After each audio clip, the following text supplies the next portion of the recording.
So the Snowden thing, you guys all heard about that, right? He's a high school dropout. He broke his legs in the military. What does this have to do with anything? Warning flag number one, flag on the field. When you start indiscriminately slandering somebody for no reason, my ears start paying attention to what that guy's saying. Listen, let me paint you a picture. The guy's 29, he's living in the lap of luxury in Hawaii, making $150K a year. Ask yourself why somebody would walk away from that. You know, there is such thing as principle. Some people still have it. Maybe he still thinks, I don't know, the American people deserve their individual liberty and most specifically their freedom.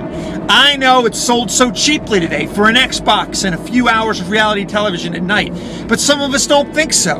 And this scandal is making bedfellows of some strange people. The other day I saw the amazing Atheist made a video talking about how BO's gotta go. I agree.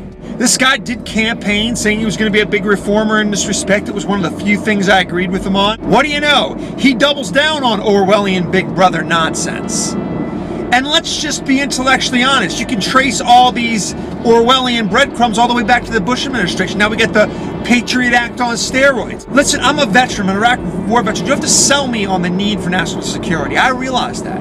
I very much realize that. The threat of bloodthirsty terrorism, whatever you want to call it, that's very real. I totally understand the need for security.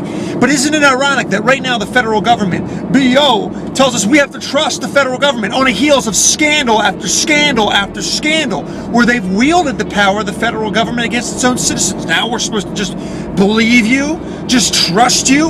On what grounds? On what grounds do we just trust the federal government? Conservatives circle on a wagon on this one need to pull their ostrich head out of their butt.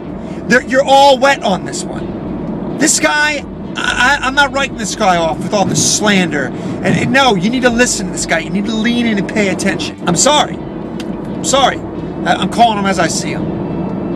American people, we need to rally around this one. Can we all get under the tent? Liberal, libertarian, conservative.